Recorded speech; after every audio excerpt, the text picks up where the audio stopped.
Macam mana I nak tulis komen?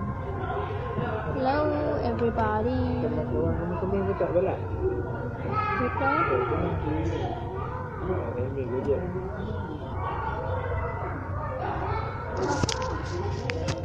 Hello, Assalamualaikum semua.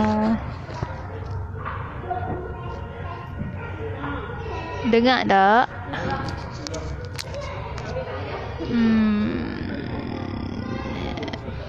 Sekejap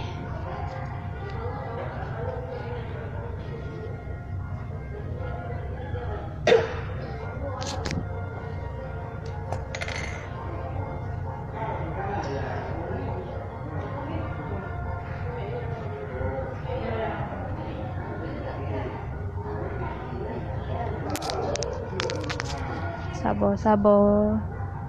Tunggu jap yang lain masuk.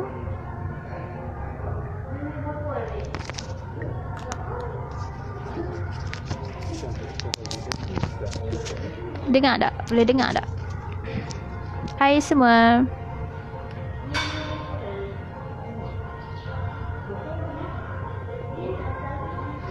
Hai Zalila.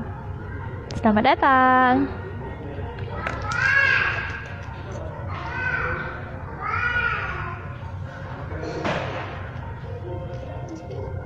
Okay, so topik untuk malam ni, kembali bersiaran bersama saya, pelajar praktikal di LPPKN Kedah, di unit kaunseling keluarga. Okay, malam ni kita nak bincangkan sikit tentang popularity versus mental health. Okay, seperti sedia maklum, popularity ni adalah apa orang cakap, popular lah bila orang bila kita terkenal, bila orang kenal kita, bila ramai orang kenal kita. Okay, untuk mental health ni pula adalah kesihatan mental, di mana kesihatan mental ni sesuatu yang kita tak nampak. Kadang-kadang kita nampak orang tu macam sihat, tapi sebenarnya dalaman dia menderita. Okay, so kalau diikutkan dengan tajuk kita malam ni, popularity versus mental health. Okay, saya nak bagi sedikit contoh lah. Kalau kita tengok kalau yang anda semua tahulah, K-popers kan banyak yang mati disebabkan oleh masalah-masalah mental, antaranya yang mengalami kemurungan, yang mengalami masalah macam-macam lah yang disebabkan oleh masalah mental yang tidak sihat. Kalau kita tengok K-popers, contohnya saya bagi contoh kat sini, kumpulan, kalau ada yang kenal lah, kumpulan SHINee, apa tu nama dia, Kim Jong Hyun kot. Dia mati disebabkan populariti, sebab dia tertekan dan dia tertekan dengan dia punya social life dia. Sebab dia punya kehidupan tu adalah bergantung kepada apa yang orang nampak dirinya. Bukannya bergantung kepada kepuasan kehidupan, tapi bergantung dengan apa yang orang lihat tentang dirinya. Jadi keadaan tu yang menyebabkan dia tertekan sampai dia suicide. Okay, suicide saya nak beri contoh lagi. Kebanyakannya lah kebanyakan yang mengalami masalah mental health disebabkan populariti ni adalah artis-artis, K-popers, orang yang kurang. Kalau kita lihat golongan K-popers ni kebanyakannya mementingkan penampilan, mementingkan personality, mementingkan luaran, bukan dalaman. Jadinya disebabkan bila dipentingkan luaran tu, dia memberi tekanan, impak tekanan yang tinggi terhadap dalaman dirinya. Sebagai contoh kan, okay, kalau kita tahu K-popers ni kebanyakannya melakukan pembedahan plastik, pengambilan jumlah pengambilan makanan diorang pun diorang kena kawal. Jadi keadaan tu yang menyebabkan terjadi tekanan dalam kehidupan diorang lah. Okay, kalau kita lihat untuk sedikit saya kemukakan, kalau kita lihat pada hari ni, kebanyakannya golongan remaja lah golongan remaja terutamanya sangat bergantung kepada populariti, di mana mereka dalam social media sendiri ada yang ada yang buat konten social media tu, YouTube tu, yang kadang-kadang memalukan diri sendiri, konten yang negatif. Sebab konten yang sebegitu, sebab dia orang nak bagi ada kecaman, bila ada kecaman tu bagi mereka orang akan pandang mereka, orang akan jadikan mereka famous. Sebagai contoh, saya bagi contoh konten yang negatif. Kalau kita tengok apa yang viral dulu, kes apa yang kalau kita tengok TikTok kan, TikTok ada yang remaja yang bergelek sakan. Sedangkan kalau kita tengok benda tu benda yang negatif, seakan-akan memalukan diri sendiri, tapi dia orang nak buat benda tu sebab apa? Sebab nak raih populariti, nak bagi orang lain tengok. Bagi mereka bila orang tengok tu famous. Sedangkan benda tu tak elok untuk kesihatan mental, kesihatan dalaman, semuanya tak elok. Sebenarnya kalau kita lihat lagi keadaan popular dengan kesihatan mental ni sangat dua keadaan yang sangat berkait, di mana ia memberi impak dan kesan dalam kehidupan seseorang tu. Seandainya seseorang itu popular tapi keadaan mental health dia tu sangat teruk, sangat tidak bagus, dia akan menyebabkan masalah dari sudut kesihatan dalaman, masalah mental seperti masalah tidur, insomnia dan sebagainya.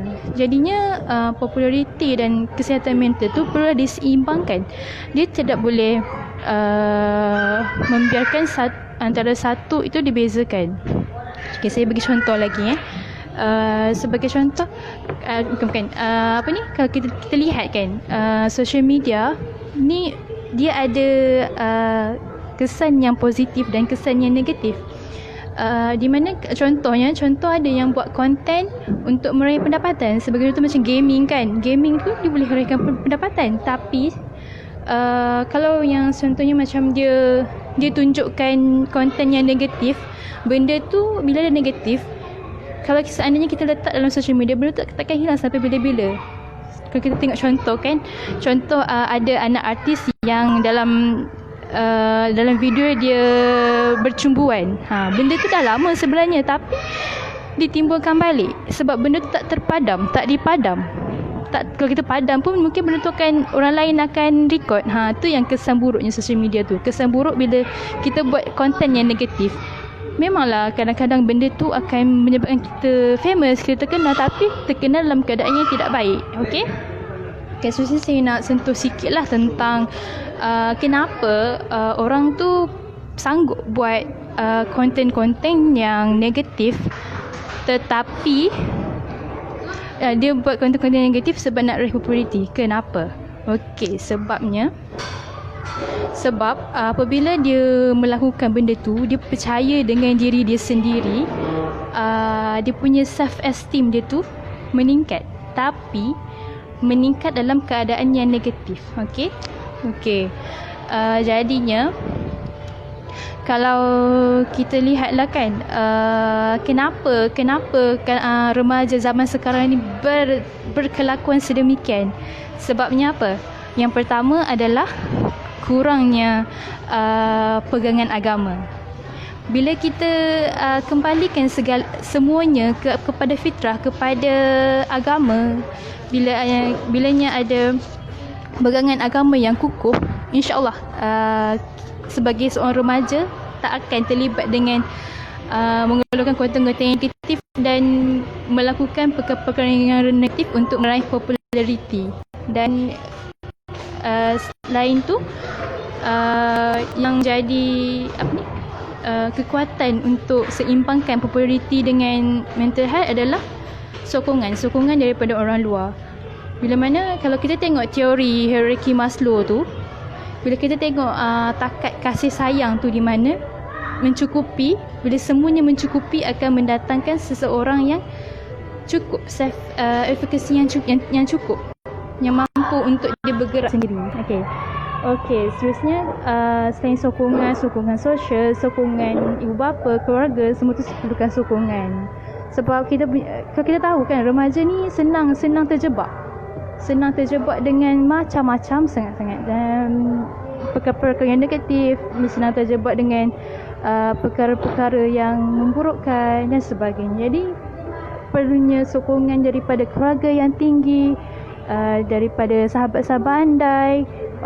Remaja perlu pandai memilih kawan, remaja perlu ada kekuatan diri yang tinggilah untuk mengelakkan diri daripada melakukan perkara-perkara yang negatif. Okey, seterusnya saya rasa kalau kita tengok juga kesan-kesan negatif daripada populariti dan kesihatan mental. Kalau kita tengoklah kan, sekarang ni memang famous lah dengan scam, cyberbully dan sebagainya. Okey, seperti apa yang saya cakap daripada awal tadi lah, populariti ni tak salah, tapi dia akan jadi salah seandainya kita mulakan populariti kita itu dengan benda yang salah. Contohnya benda-benda yang negatif. Okey, lepas tu apa lagi selalunya lah kan, sebagai okey saya ceritakan diri saya sebagai seorang remaja. Memang senang untuk terjebak dengan perkara-perkara yang bukan-bukan, tapi bila kita ada satu pegangan, satu matlamat yang tinggi dalam hidup kita, insya-Allah kita tak akan mudah untuk terkenalah dengan perkara-perkara yang tidak memberi kesan yang baik pada kita. Okey, saya nak ajaklah siapa-siapa yang nak komen ataupun nak bagi pendapat, bolehlah letak kat komen tak pun masuk dalam live saya. Okey, lepas tu kalau ada apa-apa soalan sila tanya sedia untuk menjawab. Apa lagi populariti. Memang banyak lah. Kalau kita tengok populariti tu macam satu benda yang tak dipisahkan dengan remaja zaman sekarang. Okey, contohnya kan, kita upload gambar dekat Instagram untuk apa? Untuk bagi orang like. Nampak tak? Benda tu macam sesuatu yang kita nampak biasa, tapi sebenarnya dia seolah-olah macam mengganggu fikiran kita. Sebab bila kita bagaimana nak jadi remaja yang selalu positif? Okey, bagaimana nak jadi remaja yang selalu positif? Okey, yang pertama sekali kita kena ubah mindset. Okey, contohnya kan, kita dalam hadapi satu masalah, tapi kita anggap masalah itu sebagai satu ujian untuk kita berkembang ke arah lebih baik. Sebagai contoh, kalau kita pergi sekolah, cikgu marah kita kena ubah mindset. Cikgu marah bukan sebab cikgu tak suka, tapi sebab cikgu nak jadikan kita insan yang terbaik. Macam tu. Sama juga kalau kat rumah mak marah bukan sebab mak benci, tapi mak nak jadikan kita anak yang terbaik. Okey. So untuk jadi seseorang yang positif ni, satu je dia punya kata kunci adalah ubah mindset. Kalau kita dalam takah yang sama, mindset kita negatif, kita akan sentiasa negatif. Contohnya, kita kena ujian, lepas tu kita cakap, alah aku tak mampu untuk hadap ujian ni. Itu benda negatif. Kalau kita mindset kita positif, dia cakap aku mampu hadap ujian ini, aku mampu hadap dugaan ini, itu kita akan jadi positif. Okey, ada soalan lain? Cik excited pula malam ni.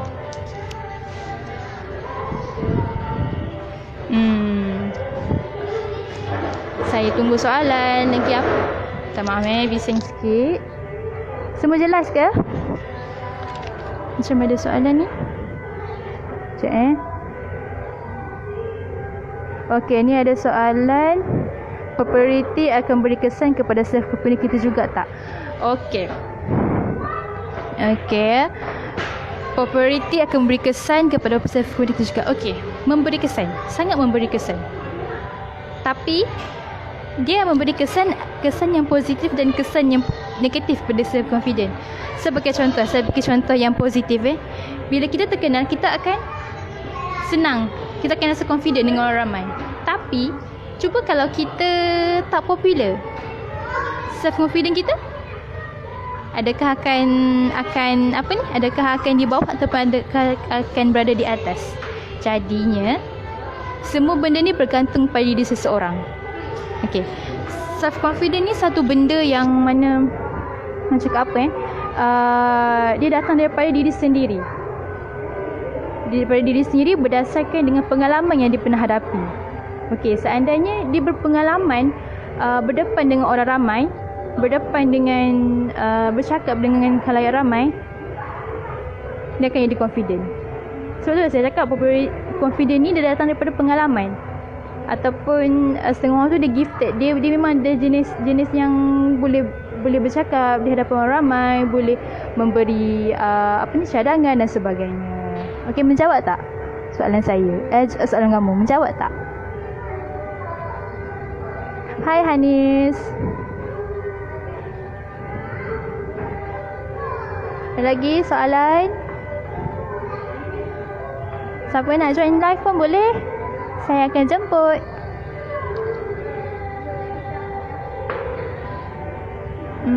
Popularity.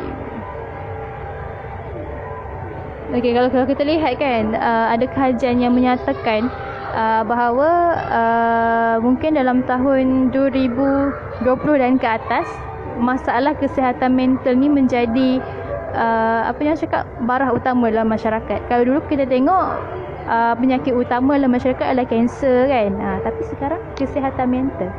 Kesimpulannya depends on diri masing-masing jugalah kan. Faham Miss? Terima kasih. Ya, diri masing-masing.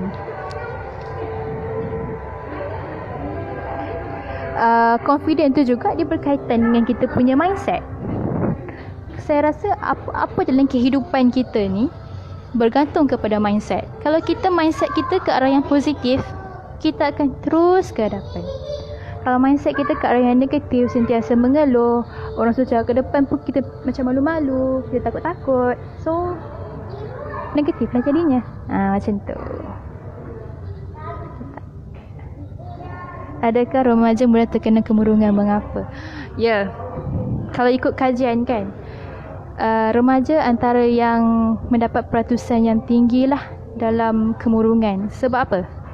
Sebab kebanyakannya disebabkan oleh masalah kalau kita tahu remaja ni zaman di mana perubahan storm and stress, perubahan dari sudut fizikal, perubahan dari sudut fikiran mental dan sebagainya. Jadi remaja ni mengalami kemurungan disebabkan oleh tiada sokongan. Sokongan dari sudut sokongan fizikal, sokongan mental, sokongan persekitaran, sokongan ibu bapa dan sebagainya. Okey, sebab apa kemurungan ni? Sebab selalunya kemurungan ni disebabkan oleh tekanan dan juga kesunyian. Ya, kesunyian disebabkan oleh tak ada siapa yang nak dengar apa masalah remaja tu. Macam tu. Menjawab tak jawapannya? Apa lagi soalan?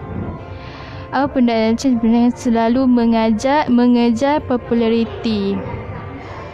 Okey, apa pendapat cik tentang remaja sekarang yang terlalu mengejar populariti? Okey, pendapat saya kan, mengejar populariti ni seolah-olah sesuatu yang tidak bagus lah. Tidak bagus seandainya mengejar populariti dengan keadaan yang menonjolkan konten-konten yang negatif. Dan bagi saya, kalau kita ada self esteem yang tinggi, kita tak akan nak kerja populariti, kita akan percaya dengan diri kita. Betul tak macam tu? Soalan lain? Banyaknya soalan. Cik, macam mana nak fahamkan orang tentang pentingnya kesihatan mental? Terima kasih Pemahirah. Okey, cik, macam mana nak fahamkan orang tentang pentingnya kesihatan mental? Okey, kalau kita tengok kan, mungkin kalau kita nak fahamkan orang yang daripada luar pada kita susah. Kita cuba dengan fahamkan keluarga kita, surrounding keluarga kita dulu dengan kesihatan mental tu. Kita fahamkan orang yang terdekat kita dengan kesihatan mental. Macam tu. Macam mana nak fahamkan? Terangkanlah. Mungkin susah kalau orang yang tidak mengalami ataupun tidak ada pengalaman dengan kehidupan dengan orang yang mengalami masalah mental tu. Sebab apa ni? Selalunya orang akan merasai sesuatu bila dia menghadapi benda tu. Dan kesihatan mental ni orang tak faham. Orang yang tak faham tu sebab dia tak alami dan dia tidak ada dalam bidang ataupun kelompok orang yang sedang apa ni tak ingat dah. Orang yang ni lah, orang yang selalu bagi awareness tentang kesihatan mental. Macam tu. Ada soalan lagi? Kalau surrounding kita boleh buatkan kita stres, apa yang patut kita buat? Okey, kalau surrounding kita buat kita stres, apa yang patut kita buat? Satu, jawapan saya, ubah mindset. Jangan anggap benda tu mendatangkan tekanan. Saya punya lecturer selalu pesan, Alia, if you did anything, just enjoy it. Okay, so kita jangan terus bersama dengan keadaan yang menyebabkan stres tu. Kita kena keluar, kita kena ubah mindset kita. Kita kena positifkan lah, macam tu. Kita kena ubah surrounding kita. Mungkin kita tak boleh ubah, tapi kita punya fikiran boleh ubah. Okay. Ni terima kasih Puan Mira. 1 daripada 5 orang akan mengalami kemurungan. 2 dalam setiap 5 orang dilanda simptom keresahan. Dan 1 daripada 10 orang mengalami stres. Terima kasih Puan Mira. Ada lagi tak soalan? Terima kasih.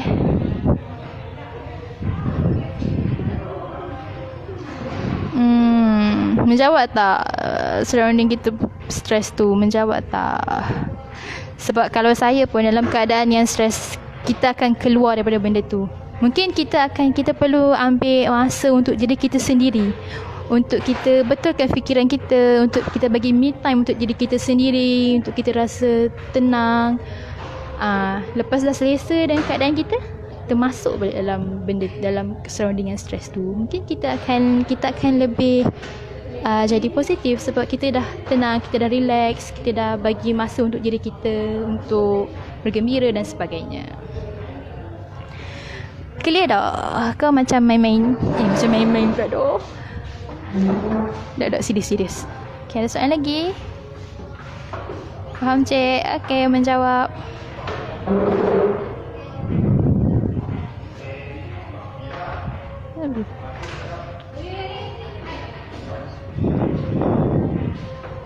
Sangat menjawab. Terima kasih. Saya belum kau. Alamak, tengah live. Ada soalan lagi?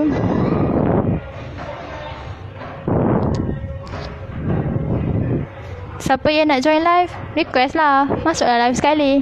Sama-sama kita sembang-sembang santai sebelum nak tidur.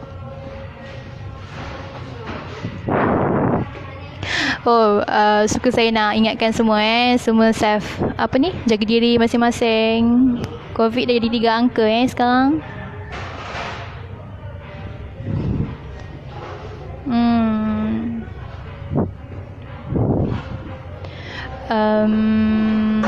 Okeylah, saya nak berapa dah? Tak sampai setengah jam lagi. Ada soalan lagi tak? Saya menanti soalan ni.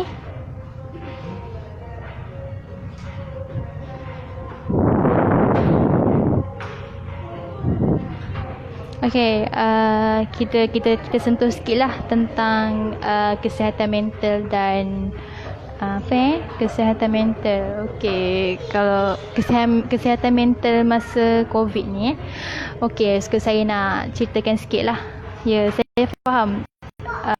Saya juga pernah mengalami burnout dalam musim PKP disebabkan oleh tugasan saya sendiri. Saya sampai merasakan tugasan tu saya tak mampu nak buat. Saya rasa stres, saya rasa menangis-nangis dan sebagainya. Tapi cara saya handle benda tu Saya buat juga benda tu. Saya buat benda yang saya tak suka dulu, saya buat juga. Tapi bila dah selesai semuanya, saya bagi reward untuk diri saya sendiri. Pendapat saya lah kan, setiap apa yang kita achieve dalam kehidupan kita, walaupun benda tu kecil, sekecil kuman pun, kita reward diri kita sendiri. Contohnya kita balik kerja tu, balik kelas, kita beli aiskrim untuk diri kita sendiri. At least bila kita reward diri kita sendiri, datangkan satu keadaan yang positif dalam diri kita. Okay? Ada soalan lagi tak? Tanyalah.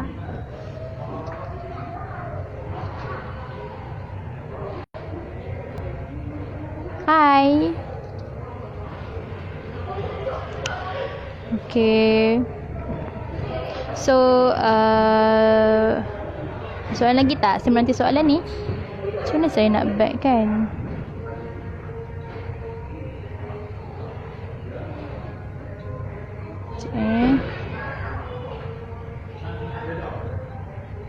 Ada soalan lagi tak?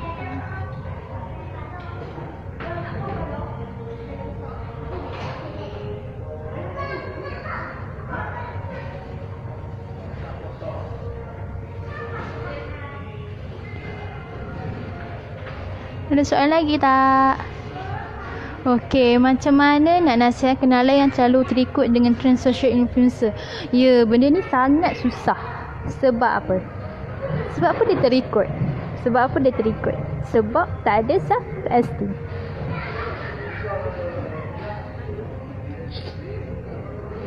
Macam mana? Okey, macam mana kita nasihat? Kita nasihatkan secara baik lah. Kita cakap, geng, asalnya benda tu tak perlu pun kita ikut sampai macam ni. Kita kena ada diri kita sendiri. Macam tu. Saya tahu benda ni memang susah. Sebab bila orang yang fanatik kan, dia susah sangat lah kalau kita nak kembalikan dia dalam keadaan normal. Tapi kita boleh cuba. Cik, yang saya tahu kaum pengguna setiap orang berbeza kan. Jadi apa pendapat cik dengan orang yang mengkritik cara orang lain tu? Okey, pendapat saya kan, you are so rude. Sebab apa? Siapa nak kritik cara orang kan, macam tu. Mana sepatutnya tak baguslah macam tu terkritik cara orang lain. Sebab setiap orang tu berbeza, setiap orang tu keadaannya berbeza, setiap orang tu kelebihan dan kelemahan dia berbeza. Dia tak sepatutnya mengkritik cara orang lain. Macam tu.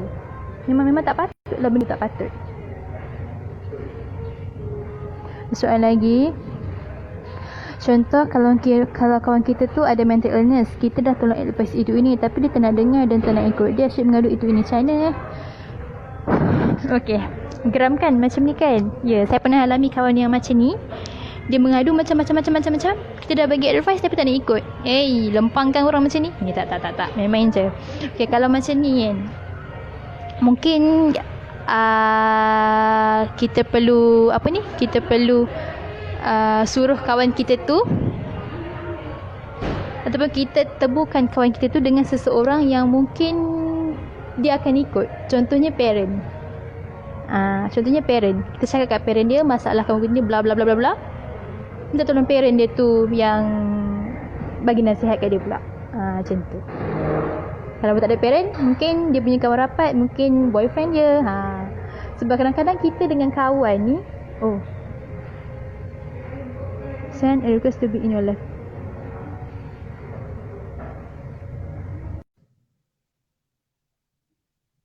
Macam dia nak masuk live? Tak boleh ke? Hai Puan. Hello, Assalamualaikum. Hello. Hello, Assalamualaikum. Salam. Alright, okay. Tadi siapa yang tanya? Hanis Sabrina. Bukan. Siapa yang tanya tadi? Yang mana? Soalan macam mana kalau kawan kita tu, kalau dia ada problem, dia share, lepas tu dia tak nak ikut apa yang nasihat. Izani Zaki. Okay, alright. So, saya nak kongsikan sikit based on pengalaman saya. Saya Puan Mahira, boleh panggil saya Puan Mahira. Saya kaunselor di NPBKN Negeri Kedah. Alright, okay. Berbalik pada soalan tadi, sekiranya kita sebagai kawan telah berusaha untuk menjadi pendengar yang baik dan juga menjadi kawan yang mampu memberi kata-kata semangat ataupun nasihat setakat mana yang anda mampu, tapi sebaliknya kawan kita tu masih lagi dalam situasi yang contoh negatif. Alright. Maksudnya dia masih lagi tak ikut dan masih lagi dalam keadaan yang sama. So kita sebagai friends, sebagai kawan yang bertanggungjawab, kita boleh ambil tindakan yang seterusnya. Contoh, boleh salurkan mereka maklumat-maklumat media yang mana yang menyediakan perkhidmatan kaunseling. Contoh. Okey ke? Menjawab tak? Izadi Zaki menjawab tak? Maksudnya boleh rujuk diorang pergi mana-mana pusat ataupun tempat yang menyediakan perkhidmatan kaunseling. So diorang boleh buat sesi kaunseling dengan orang-orang yang mungkin boleh yang lebih profesional. Itu satu.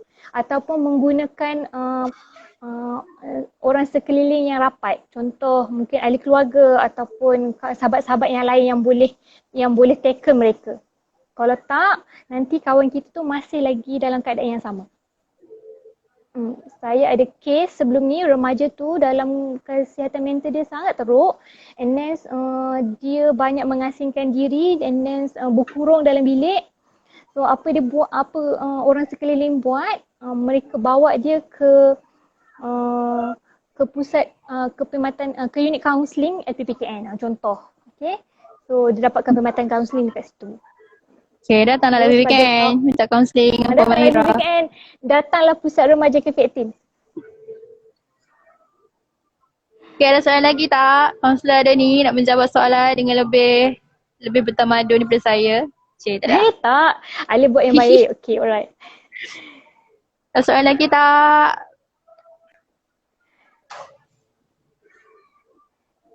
Jadi seseorang yang pendengar yang baik dan juga jadi seseorang yang boleh berkomunikasi dengan baik. Itu dua perkara yang penting. Pendengar dan boleh berkomunikasi dengan baik.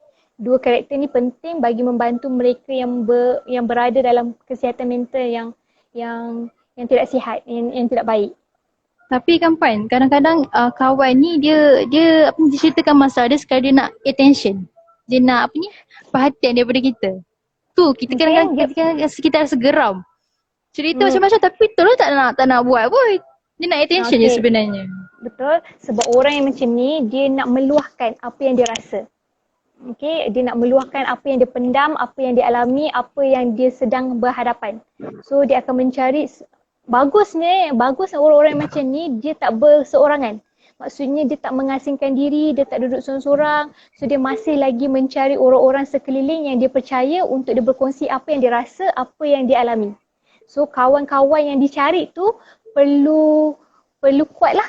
Perlu kuat dan juga perlu bertanggungjawab untuk berada bersamping dengan mereka. Jangan biarkan mereka keseorangan. Sebab apa? Kalau kita biarkan orang-orang kawan-kawan kita yang ada dalam situasi macam tu, yang tidak baik tu, so dia akan bertindak di luar kawan. Ada di kalangan mereka mungkin kawan dia try to approach tapi kawan dia reject, kawan dia tak layan dia, kawan dia tak rasa letih, rasa macam bosan benda yang sama je kan. So last kali dia rasa nak menjauhkan diri. Bila dia nak menjauhkan diri, so apa yang dia buat? Okay, so adalah klien-klien ataupun remaja dekat luar sana yang akan ambil tindakan, contoh mencederakan diri. Saya ada kes remaja yang datang dia mencederakan diri. Ada yang sanggup untuk untuk bertindak lebih ekstrim, sanggup macam ada makan ubat, makan Panadol, minum air Clorox. So ada juga yang sanggup mencederakan orang lain. Itu antara contoh yang situasi yang saya nak kongsikan. Soalan baru. Hai, saya nak tanya sebenarnya nak handle kawan yang jadi sepanas baran. Macam mana Puan? Alright. Siapa ni? Okay. Tak ada nama. Okay, alright. So, kalau ada kawan yang jenis panas baran, first kali kita kena bagi ruang dekat dia untuk dia cool down dulu.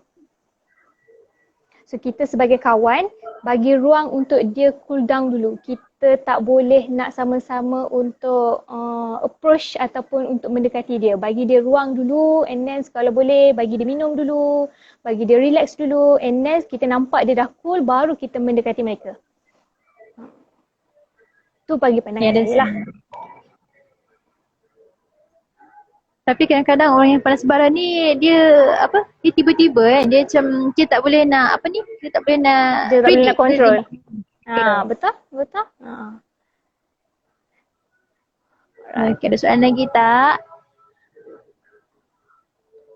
Dah jawab. Soalan lagi tak? Ayo. Lagi. So sambil-sambil siapa yang nak tanya soalan tu, saya nak promosi sikit tentang Pusat Remaja Cafe 18. Pusat Remaja Cafe 18 ada di seluruh Malaysia kecuali negeri Perlis, negeri Perak, Selangor, Terengganu, itu saja. Yang lain semua ada Pusat Remaja Cafe 18. So bagi remaja yang berumur 13 hingga 24 tahun, anda mempunyai keistimewaan untuk dapatkan perkhidmatan kaunseling ataupun perkhidmatan kesihatan reproduktif ataupun apa-apa sahaja aktiviti di Pusat Remaja Cafe 18 secara percuma. So jangan lepaskan peluang untuk pergi ke mana-mana Pusat Remaja Cafe 18 di seluruh Malaysia yang berhampiran dengan tempat tinggal anda. Sila-sila. Cafe 18 yang umur 23 tu pun boleh. Masih boleh lagi ke join Cafe 18 Alright. Ada lagi tak soalan? Ada soalan ni? Sekejap. Mana? Bagaimana untuk mengatasi masalah kawan yang suka menghinakan kita atau orang lain dan selalu menolak? Soalan ni pun. Bagaimana untuk mengatasi masalah kawan yang suka menghinakan kita atau orang lain dan selalu menolak? Saya cuba jawab. Saya tak faham situasi dia macam mana. Tapi kalau kawan yang suka mengenakan kita tu sebenarnya dia nak tarik perhatian ataupun dia nak bertindak balas untuk menjatuhkan ataupun dia nak tunjuk kelebihan diri dia. Alright. So macam mana kita nak berhadapan dengan orang-orang yang macam ni? So sekiranya semakin berlarutan, so kita try untuk ada ketegasan diri untuk stand benda yang betul. Kita tak ada macam senang dibuli ataupun senang dikenakan macam tu. Kena ada stand, kena ada ketegasan, kena ada pendirian untuk menyatakan apa yang betul, apa yang tak betul. Okay, ada soalan baru kan. Hai, nak tanya kenapa orang yang ada mental issue nak self harm? Maaf, soalan agak sensitif. Sebab apa? Sebab dia nak melepaskan rasa tak selesa diri dia dengan cara mencederakan diri dia. Kepuasan, yes, betul. So, saya betul, ada remaja bila saya tanya dia, kenapa awak kelar-kelar tangan awak rasa apa? Dia kata, saya rasa puas. Maksudnya dia tak rasa sakit pun. Dengan cara macam tu, satu medium dia untuk dia rasa puas, untuk dia rasa selesa dengan cara yang salah. So kawan-kawan yang mana yang tahu kawan-kawan kita yang macam tu, so kita kena tolong. Apa ni? Hasilnya macam perasaan, perasan. Macam mana perasan? Macam mana dia? Tak faham lah kak. Macam perasan, perasan. Macam mana tu? Tak faham lah dek. Cuba bagi jelas sikit soalannya tu. Okay, untuk siapa yang join live ni, yang bertuah, nanti kita akan Alia akan Pusat Remaja Cafe 18 juga bagi hadiah. Okay. So kita akan DM nanti untuk minta detail, alamat dan juga nombor telefon untuk kita post barang esok. Ada soalan lagi tak? Ada.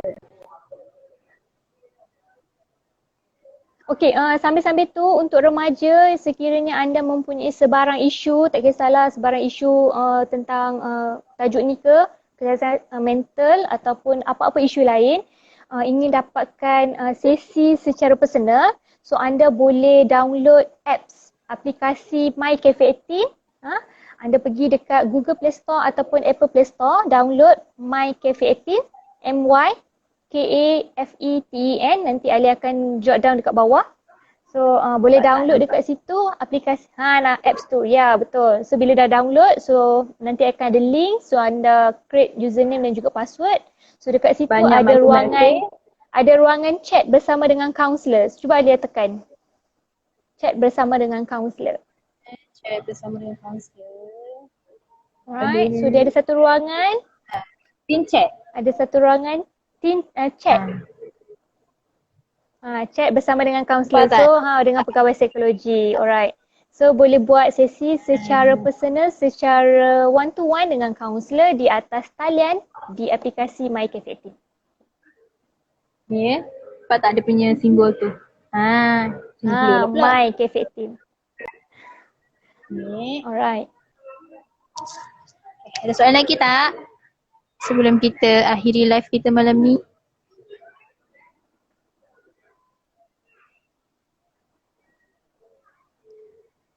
Soalan lagi sebelum kita nak tamatkan live kita. So saya nak ambil kesempatan ni nak nasihatkan kepada adik-adik semua supaya jaga kesihatan, jaga diri baik-baik. Jangan lupa pakai mask jika berada di tempat awam. Jaga jarak. Ya. Cantik mask Alia. Okay, and then kalau ada sebarang soalan selepas ni yang mana yang kita tak sempat nak jawab dalam live ni, so boleh DM kita ataupun boleh download aplikasi My Cafe 18. Boleh chat bersama dengan kaunselor. So kaunselor akan buat sesi secara one to one dengan anda. 24 hours. So nanti kalau kaunselor yang bertugas nanti dia akan jawab inilah respon. Ataupun boleh datang ke mana-mana pusat remaja Cafe 18 di seluruh Malaysia kecuali Perlis, Perak, Selangor dan juga Terengganu. Rupanya ada soalan lagi Macam mana kita nak berhadapan dengan orang yang mental illness, contoh seperti ada seizure narcissistic. Macam mana Puan? Macam mana ni Alright. Apa ni? Okay. Alright.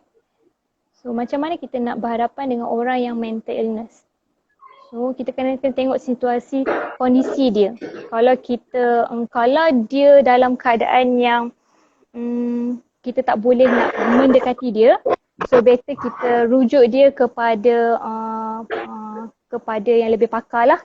Okay, mungkin dengan saluran yang betul, so dia akan dapatkan pertolongan yang sebaiknya. Ada soalan lagi? Kenapa putus-putus? Ada soalan lagi tak? Sebelum kita tamatkan live kita malam ni. Ramailah malam ni. Terima kasih yang join, yang tanya soalan. Lagi tak soalan?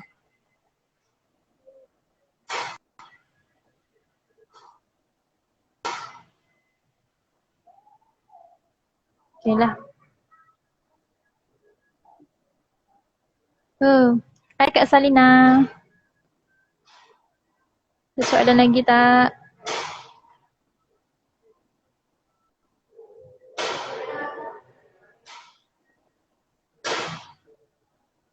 Masih menantikan soalan. Mungkin lagi dalam 5 minit berbaki sebelum kita tamatkan live kita malam ni.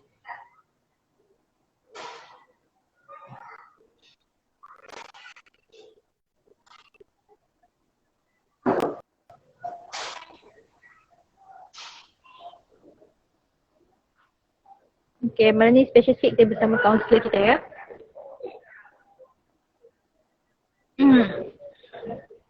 Ada lagi tak soalan yang berbangkit? Yang nak tanya soalan? Nanti kita akan save live.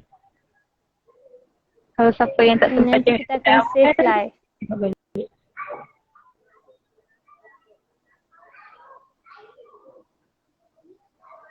Okay, rasanya cukup lah kot malam ni Puan. Kaunselor kita. Dah jam pun dah nak mengenjak ke jam 10 malam. Okey. Rasanya Daripada pukul 9. ya, daripada pukul 9 tadi 45 minit bersama di sini dengan soalan-soalan yang berbangkit macam-macam soalan yang sangat menarik malam ni. Okey, rasanya dah lah kot. So remaja yang betul nanti kita akan DM untuk minta details dan kita akan post cenderahati hadiah. Okey, ya. Okey, okey, suka saya nak ingatkan lah. Kita masih lagi dalam tempoh PKPP, kita masih lagi tak menang daripada wabak COVID-19.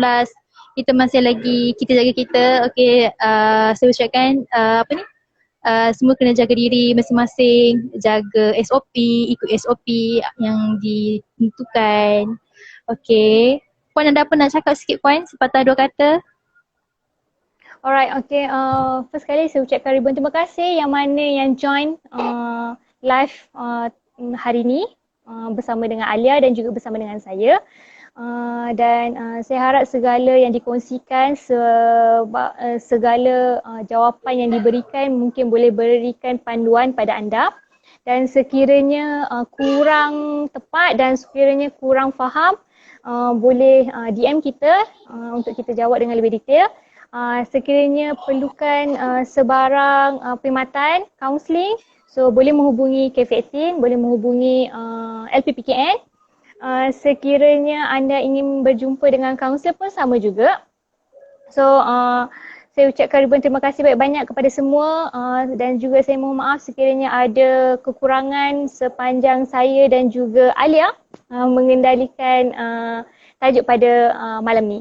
So jangan lupa kita akan ada lagi tajuk yang seterusnya pada minggu hadapan dengan topik yang berbeza. Topik yang sangat menarik.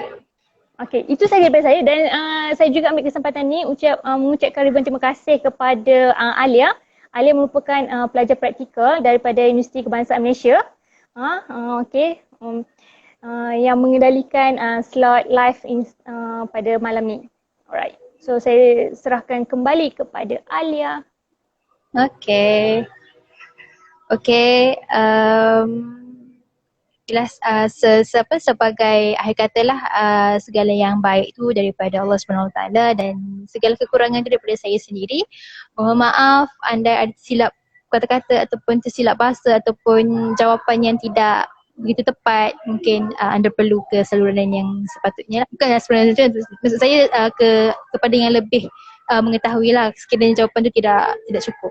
Okey. Sekian, terima kasih. Wassalamualaikum warahmatullahi wabarakatuh. Bye dan selamat malam. Good night everyone. Malam.